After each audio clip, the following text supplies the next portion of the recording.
Good evening everyone. आज का हमारा टॉपिक है मोड ऑफ मैकेनिकल वेंटिलेशन। तो मोड ऑफ मैकेनिकल वेंटिलेशन को जानने से पहले हमने डिस्कस किया था मैकेनिकल वेंटिलेशन के बारे में। उसके बाद हमने देखा था टाइप्स ऑफ मैकेनिकल वेंटिलेशन कितने होते हैं। तो मैकेनिकल वेंटिलेशन के जो टाइप्स हैं वो 2 में डिवाइड किया गया है, according to tube and according to pressure. तो अकॉर्डिंग टू ट्यूब जो मैकेनिकल वेंटिलेशन का टाइप था वो था इन्वेसिव वेंटिलेशन, सेकंड था non invasive ventilation. Then according to pressure के अकॉर्डिंग 2 टाइप का मैकेनिकल वेंटिलेशन है। फर्स्ट है पॉजिटिव प्रेशर वेंटिलेशन, सेकंड है नेगेटिव प्रेशर वेंटिलेशन। इसमें जो सबसे इम्पोर्टेंट पॉइंट था वो था कि आयरन लंग्स किसको बोलते हैं। तो नेगेटिव प्रेशर वेंटिलेशन को क्या बोला जाता है, आयरन लंग्स। अब हम जानते हैं मोड ऑफ मैकेनिकल वेंटिलेशन के बारे में। मैकेनिकल वेंटिलेशन के 3 मोड हैं। फर्स्ट है कंट्रोल मोड, सेकंड है SIMB मोड, थर्ड है सपोर्ट मोड। कंट्रोल मोड मतलब नाम से ही समझ में आ रहा है, पूरी तरीके से जो कंट्रोल है वो वेंटिलेशन के ऊपर है। कंट्रोल मोड को 2 में डिवाइड किया गया है, CMB मोड और AC मोड। CMB का फुल फॉर्म क्या होता है, कंट्रोल्ड मैंडेटरी वेंटिलेशन। AC का फुल फॉर्म क्या होता है, असिस्ट कंट्रोल। तो कैसे पेशेंट को कंट्रोल मोड में रखा जाता है, तो कंट्रोल मोड में जिन पेशेंट को रखा जाता है उसके कुछ कंडीशंस हैं। पेशेंट हमेशा अनकॉन्शियस स्टेट में होना चाहिए। अनकॉन्शियस स्टेट मीन्स पेशेंट बेहोश होना चाहिए, उसकी जो भी मसल्स हैं वो रिलैक्स्ड होनी चाहिए और पेशेंट खुद से ब्रीथ नहीं करना चाहिए। मतलब जो पेशेंट खुद से ब्रीथ नहीं करते उनको कंट्रोल मोड में रखा जाता है, नो स्पॉन्टेनियस ब्रीथ। अगर पेशेंट कॉन्शियस है तो हम पेशेंट को कंट्रोल मोड में रख रहे हैं तो उसके 2 कंडीशंस होते हैं, या तो पेशेंट बेहोश हो, अनकॉन्शियस हो, या तो पेशेंट को अनकॉन्शियस किया जाए। तो अगर कंट्रोल मोड में पेशेंट है तो एज अ नर्सिंग ऑफिसर हमको ऑब्जर्व करना रहता है कि पेशेंट कॉन्शियस स्टेट में ना जाए। इसके लिए अगर पेशेंट कॉन्शियस स्टेट में जा रहा है तो उसे हमको इंजेक्शन दे करके अनकॉन्शियस स्टेट में लाना पड़ता है, मतलब बेहोश करना पड़ेगा। नेक्स्ट है सपोर्ट मोड। सपोर्ट मोड जैसे नाम से स्पष्ट है कि सपोर्ट देना है। तो मैकेनिकल वेंटिलेशन की बात कर रहे हैं, तो मैकेनिकल वेंटिलेशन क्या है, आर्टिफिशियल हम एयर देते हैं, उसको क्या बोलते हैं, मैकेनिकल वेंटिलेशन। तो सपोर्ट मोड में हमको सिर्फ सपोर्ट देना है। तो कैसे पेशेंट को सपोर्ट मोड में रखा जाता है, जो पेशेंट कॉन्शियस स्टेट में रहते हैं, मतलब कॉन्शियस रहते हैं, उन पेशेंट को सपोर्ट मोड में रखा जाता है। लेकिन सेल्फ से ब्रीथ कर रहे हैं, जो पेशेंट सेल्फ से ब्रीथ कर पा रहे हैं पर जितनी उनको ब्रीथ की ज़रूरत है उतना वो अपनी डिमांड्स को फुलफिल नहीं कर रहे हैं, ऐसे पेशेंट को सपोर्ट मोड में रखना है। सपोर्ट मीन्स कि सिर्फ सपोर्ट करेगा, जो भी मैकेनिकल वेंटिलेशन है वो सपोर्ट करेगा, पूरी तरीके से पेशेंट मैकेनिकल वेंटिलेशन पे डिपेंड नहीं रहता। क्लियर है। नेक्स्ट है SIMB मोड। तो SIMB मोड क्या होता है, इसमें दोनों टाइप के पेशेंट को रखा जाता है। अब हम CMB मोड और AC मोड का डिस्क्रिप्शन देखते हैं। Control mode. Control mode, the client receive a set tidal volume at a set rate.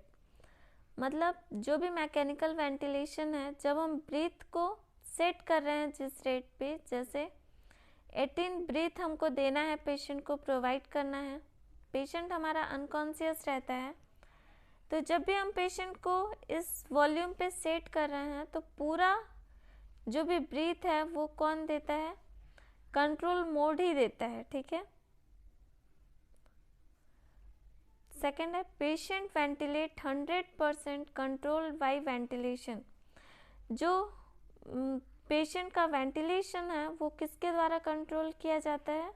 Ventilation के द्वारा। दोनों ही चीज़ें समझ में आई। मतलब जो हम जितना सेट करेंगे वॉल्यूम उतना ही ब्रीथ मिलेगा पेशेंट को। ये पूरी तरीके से वेंटिलेशन पे डिपेंड करता है। मतलब जो पेशेंट है वो वेंटिलेटर पे डिपेंड रहता है फुल्ली।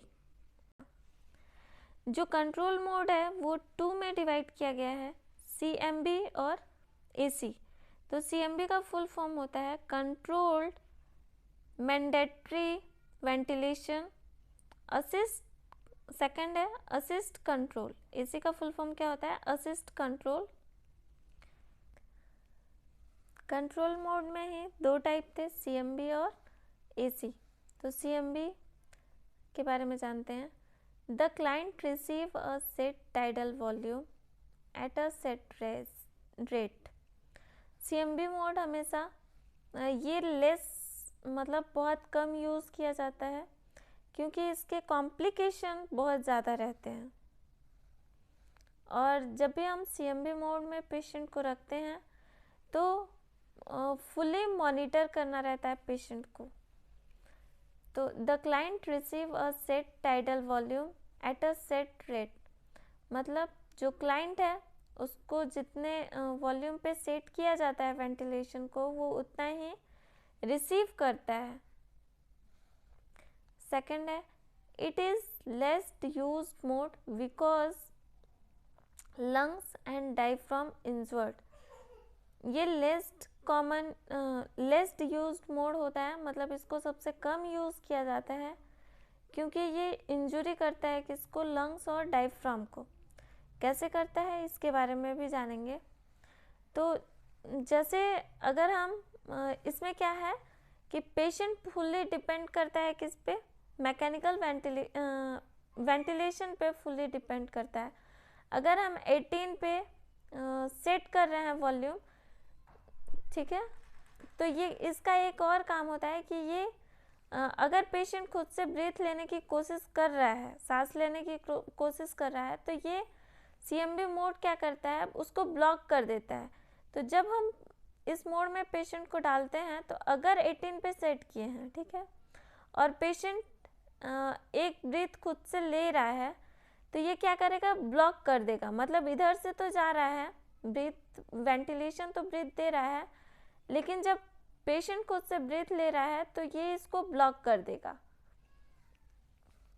नेक्स्ट हम जानते हैं patient attempt to breathe ventilator block the patient breath effort. जो पेशेंट एफर्ट्स लगा रहा है ब्रीथ लेने में तो जो CMB मोड है वो उसको ब्लॉक कर देगा, ठीक है।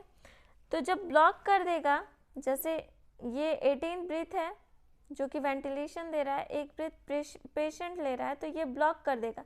जब ब्लॉक कर देगा तो क्या होगा? लंग इंजरी होगा और डायफ्राम होगा, क्योंकि ये दोनों के बीच में ये इधर से ब्रीथिंग दे रहा है और इधर से पेशेंट ब्रीथ ले रहा है, ठीक है, लेकिन ये रास्ता ब्लॉक है, तो इससे लंग्स और डायफ्राम की इंजरी होने के चांसेस बढ़ जाते हैं। इसलिए used only in short term ventilation. जब भी हम पेशेंट को शॉर्ट टर्म के लिए वेंटिलेशन पे रखते हैं उस टाइम पे यूज़ करते हैं शॉर्ट टर्म के लिए, क्योंकि अगर पेशेंट कॉन्शियस होने लगा, वो होश में आने लगा, तो क्या करेगा? पेशेंट खुद से भी ब्रीथ लेने की कोशिश करेगा और जो CMB मोड रहता है वो ब्लॉक कर देता है, ठीक है। तो इससे इंजरी होने के चांस बढ़ जाते हैं।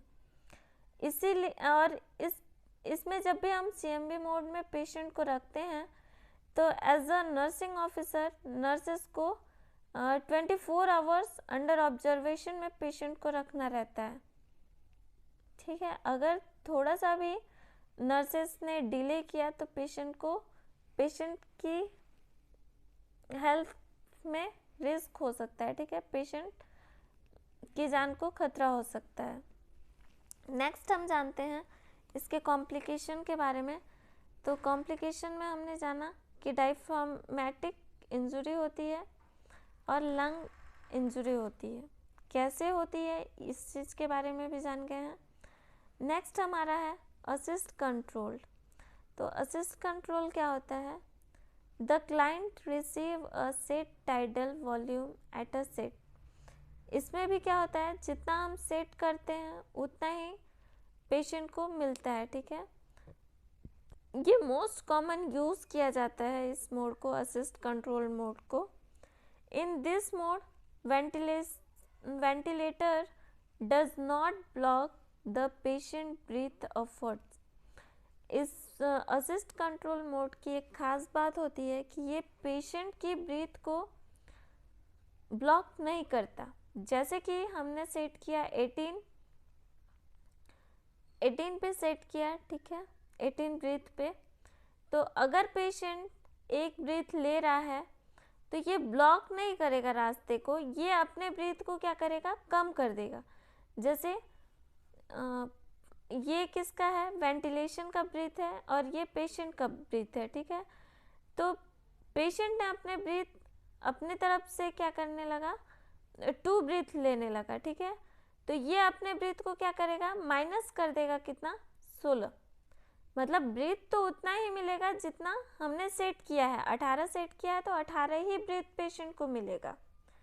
लेकिन जो ब्रीथ है वेंटिलेशन का वो 18 ब्रीथ ही लेगा। ठीक है, पेशेंट को 18 की ज़रूरत है, 18 ही लेगा।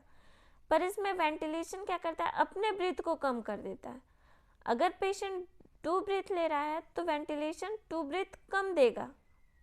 ठीक है, लेकिन वॉल्यूम जो रहती है वो सेम रहती है। अगर 18 की ज़रूरत है तो 18 ही रहेगा। आई होप समझ में आया होगा। अगर कोई डाउट हो तो आप फिर एक बार वीडियो को देख सकते हैं या फिर अपने डाउट्स को क्लियर कर सकते हैं इन दिस।